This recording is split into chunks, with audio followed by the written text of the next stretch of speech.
Hello everyone. Today, rather than reflection, I would like to spend a few moments with you just updating you on what's happening at St. Viator. I've gotten some phone calls from you and emails and text messages when I bump into you, figuratively speaking, of course, at Trader Joe's or PetSmart. I see you then, you ask me questions. Just last Friday night, I was picking up some food for dinner. I was tired of cooking. And in walked some Viator parishioners, and they asked the question I always get. And you know the question. It's, Father, when will the church open up for Mass? And the answer for you is, I don't know. I don't know. And I'm not the one to open the church. It's the bishop, certainly in conjunction with the governor, would tell us when we could open up church for Masses. I can only speculate.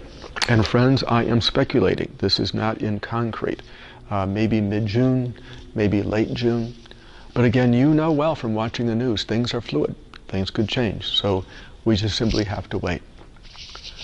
I do know that when we open up the church, it will look different. Just as restaurants and shops and the hotels and casinos must do social distancing, that will apply to us in church as well. Maybe you have family and friends who live in states where the churches have opened up already. Maybe you've heard from them what it's like. My sister Kate lives north of Houston in the Woodlands. Her parish opened up the week before Mother's Day. And she was telling me about all the rules and policies they have. You must wear a mask to church, bring hand sanitizer with you. There's limited seating, and there's no more favorite place in church anymore. It's wherever we can find a spot to put you. I imagine we'll be doing something very similar as well. When we know the church is opening, we'll get in touch with you first by a letter. Now, if you're registered as St. Viator, you're on our mailing list, you'll get the letter. If you're not getting our mailings, if you're not getting envelopes, the most obvious, if you're not getting Christmas letter or Easter letter or the CSA letter, if you don't receive those, you are not registered. You are not on the list. You may think you're registered, but my friends, you're not. You're not on our mailing list. And given the crisis we're in right now, it'd be very helpful if I could contact all of you.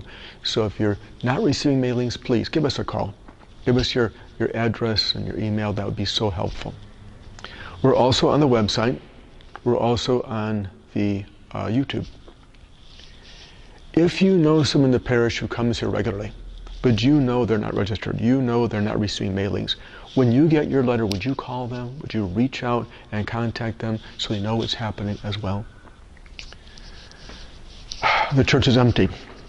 You see it behind me. I look forward to the day when you're all back here again. Be anxious to see you again. Looking very for a day when I'm not staring into this camera every week and talking to you. That'll be wonderful. And there's one more question I need to answer that I'm often asked. The question is this: Father, when are you going to get a haircut? And my friends, the answer is, in a matter of hours. I can hardly wait. Just as I send my dog Socks out for grooming, it's time that I get some grooming. I'm looking forward to it. Looking forward to seeing you again. As always, know that you and your families are the prayers of our parish staff, and of course all the Viatorians here. May God bless you and your families.